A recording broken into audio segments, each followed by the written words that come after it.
Welcome to Disney's Magic of Storytelling podcast, brought to you by WakeMed Children's, because inside every child is a story waiting to be told. Our storyteller is ABC 11's Mark Armstrong.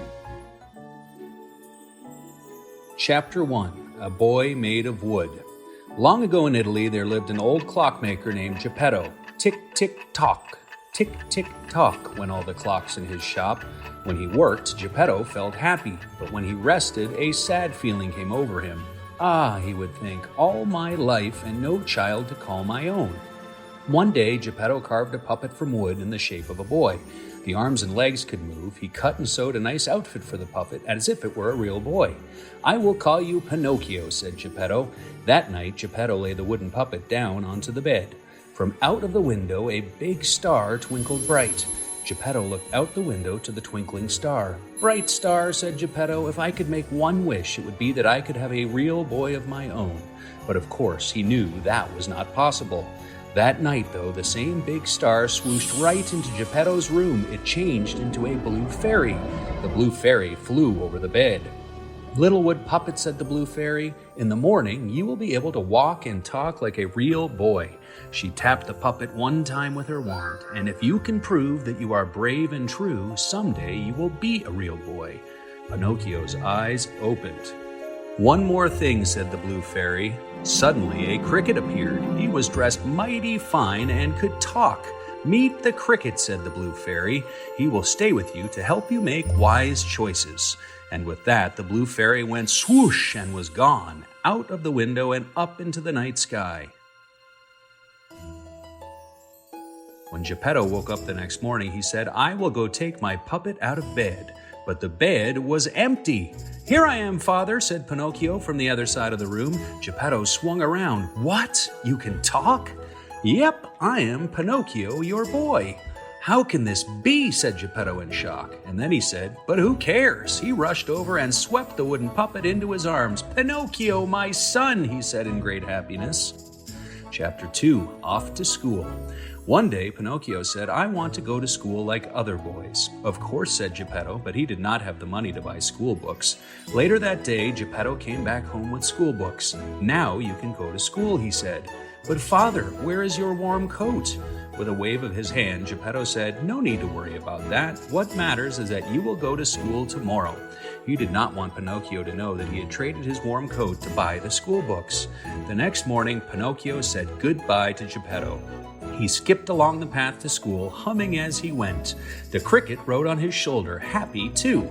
Coming up to them on the path was a fox and a cat. "And where are you going on this fine day?" said the fox. "I'm going to school," said Pinocchio. "On such a fine day as this," said the fox, "it is too nice to be stuck inside school. You should come with us to the fair." "Listen to me," said the fox. He put his arm around Pinocchio's shoulder. "Anything you need to know, you can learn at the fair." "Really?" said Pinocchio. "Take it from me," said the fox. "Pinocchio," said the cricket, "he does not know what he is talking about." The fox covered the cricket with his hat. No one could hear the little fellow as the cricket tried to call out, "Pinocchio, do not listen to him." "Okay," said Pinocchio, "let's go to the fair." And off they went. Chapter 3, The Fair. What a fair it was! By the gate was a man dressed in white. He called out, come in, right this way, get your tickets here." With a sad look, Pinocchio said to the fox and cat, "I do not have any tickets." A man was selling old things at a table near the gate. He called, "Hey you, sell me those new school books of yours. That is how you can get money for tickets." The fair was so bright and colorful and exciting that the next thing Pinocchio knew, he had sold his school books for tickets. "No, Pinocchio, stop!" called the cricket, who finally got out from under the fox's hat. But Pinocchio, the fox, and the cat did not hear him. They were already inside the fair. Chapter 4, The Man Who Ran the Fair. On stage was a puppet show. "I am a puppet too," said Pinocchio. "I can dance like that." He jumped right onto the stage and started to dance with the other puppets. "Look at that new puppet," someone called. "It has no strings." "No strings?" said another. "Amazing." Everyone laughed and laughed, and they threw coins on the stage. The man who ran the fair saw coins fly onto the stage. "Well now," he said, rubbing his chin, "this puppet with no strings will make me rich." The The next thing Pinocchio knew, he was picked up and thrown in a birdcage. In the next moment, the door was locked shut. "Hey, get me out," called Pinocchio, but the person who had thrown him in just left the room. Only the cricket heard Pinocchio's calls. The cricket ran back and forth in and out of the birdcage, trying to find a way to free the lock, but he could not unlock it. "I'm stuck," cried Pinocchio. "How did this happen to me?" Chapter 5, The Nose Grows.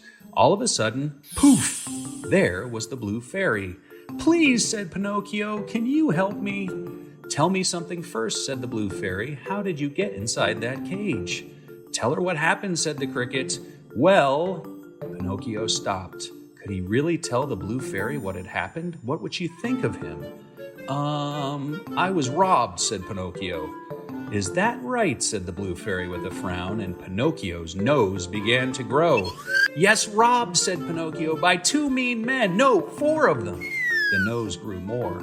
"They took my books, they made me come here, and they threw me into this cage." His nose grew longer and longer until Pinocchio could see nothing in front of his face but one big, giant nose. "Why is my nose so big?" Pinocchio cried out. "Pinocchio," said the blue fairy in a stern voice, "you must know what the truth really is." "I guess so," said Pinocchio. "I wanted to come to the fair. I came here with a fox and the cat." The nose grew shorter. "I had to sell my books to get some tickets."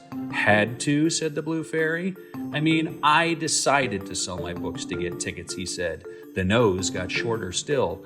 "Then someone put me in this cage," he said, and the nose was back to normal. "Good job, Pinocchio," said the cricket. "Well done," said the blue fairy. "Now I will get you out of here." With a wave of her hand, Pinocchio was out of the cage.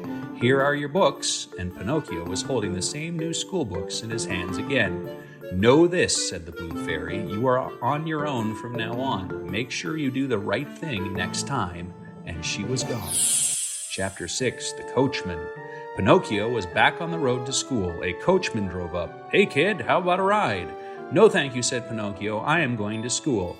"You will ride faster with me," said the coachman to Pinocchio. He said to himself, "He will ride faster all right, but not to where he thinks he's going." "All right," said Pinocchio. "I want to get to school right away." When Pinocchio was inside the coachman said, "Say, kid, why do you think boys like you go to school?" "To learn things," said Pinocchio, "and to grow up, I guess, so we can do what we want." "Well," said the coachman, "what if I told you that you could do what you wanted right now?" "Right now?" "Yep, think of it. Skip the books, skip the school. Right now, how would you like to have all the candy you can eat?" "All the candy?" "Yep, ice cream too, of every flavor. Ever want to smoke a cigar or play pool? All this and more is at Pleasure Island." "Pleasure Island?" "Best place in the world for boys like you." "Don't listen to him, Pinocchio," shouted the cricket. "Why wait?" said the coachman. "I know just where Pleasure Island is. This is your lucky day, kid, so what do you say?" "Let's go there," said Pinocchio. "I'm going to Pleasure Island." "Ah," said the cricket, waving his arms in the air. Chapter 7, Pleasure Island. After a while, the coach stopped. "You got a boy with you in that coach?" said a dark stranger to the coachman. "Yep." The coachman grabbed Pinocchio and threw him down onto the ground. "He's all yours. Now pay up." The coachman reached out for something. Was it money from the dark stranger? And then the coachman drove off. What could it all mean? But as Pinocchio looked around, he no longer cared. For everything the coachman had told him was true. Heaps of candy all about, tubs of ice cream in every flavor. Boys like him could eat and play all day. None of them had to work or clean up. There were even cigars if you wanted one, and pool tables to play. But after a few days, something was odd. "Where did all the boys go?" he asked Cricket. "All I see now are donkeys," said Pinocchio. "I must say, there used to be more boys around here," said the cricket. And just then, one of his ears popped into a donkey ear. And then his other ear popped into a donkey ear too. "Oh!" cried the cricket. "What is happening to you?" "I don't know," said Pinocchio. Pinocchio and the Cricket saw a line of donkeys led by a dark stranger onto a truck. "Oh no," said the Cricket, "now I get it. Boys get turned into donkeys here, and then the donkeys are sold. Pinocchio, we have to get out of here fast while we still can. Let's go," said Pinocchio. His 2 feet had popped into 4. "Run, quick," said the Cricket. One good thing about Pinocchio's new 4 legs is that he could run very fast. Quick, quick, they ran out of Pleasure Island, and soon they were at a dock by the ocean. "Please, sir," Pinocchio called out to a man by the dock, "I am looking for an old man named Geppetto. Do you know him?" "Sounds like you're getting a bad cold," said the man. Geppetto, that's the old man whose son left one morning and did not come back. He went out on a boat to look for him. No one has seen the poor fellow since." "Oh no, this is all my fault," said Pinocchio. "I must look for my father." Pinocchio jumped off of the dock into the ocean, and the Cricket jumped in too, close behind. Chapter 8. The Whale. Most of Pinocchio was still made of wood, so he could float on the ocean. "Father!" he called out, paddling the water with his arms. "Father!" But there was no answer. All Pinocchio could see around him was blue water everywhere. Until, what was that? Far away? Something was rushing up, something big and very fast. In a moment, a giant whale was upon him. It opened its giant jaws and with one gulp swallowed Pinocchio. Rushing inside with all the seawater tumbled Pinocchio and the Cricket. When they came to a stop, they saw that they were in the dark belly of the whale. "Are you okay?" said Pinocchio to the Cricket. "I am fine," said the voice of an old man. "Wait a minute," said Pinocchio. "Father, is that you?" There was Geppetto. "Father, father, it's me," said Pinocchio. "My son," said Geppetto. "I thought I was dreaming." They hugged in joy. "Look," said Geppetto as 3 fish swam by. "There goes our dinner." "Father, I have an idea. Let's make a fire." "Grilled fish tonight," said Geppetto. "No, I mean for us to get out," said Pinocchio. He gathered driftwood and he got a flame going. "This is how we can make the whale sneeze," he said. Pinocchio waved his arms over the flame to make a lot of smoke. Soon, clouds of black smoke were rising up. The whale gave a cough. "Hang on," said Pinocchio, and then wham! In one big sneeze, Pinocchio, Geppetto, and the Cricket flew out of the whale's mouth. Rolling over and over in the seawater, at last they rolled up onto the shore. "Pinocchio?" Geppetto rose to his feet. The Cricket was there beside him, but where was Pinocchio? And then they found him. Pinocchio was face down, his head in a puddle. "Pinocchio!" They were too late. Geppetto and the Cricket wept over Pinocchio, the boy puppet who lay still in the water. And then, in a flash, who was there but the Blue Fairy? "Pinocchio," she said, "you saved your father. You proved that you are both brave and true." And she tapped his head with her wand. "And now you will be a real boy." Pinocchio woke up. He looked at his soft arms and soft legs. "Father," he cried out, "look, I am a real boy." "That you are," cried Geppetto. The Blue Fairy turned to the Cricket. "Come," she said. In a flash, the 2 of them were gone, and they lived many long and happy years together.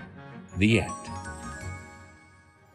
WakeMed Children's is proud to support the ongoing enrichment of children in our community and beyond through our sponsorship of the Disney Magic of Storytelling podcast. To learn more about WakeMed Children's, please visit kids.wakemed.org.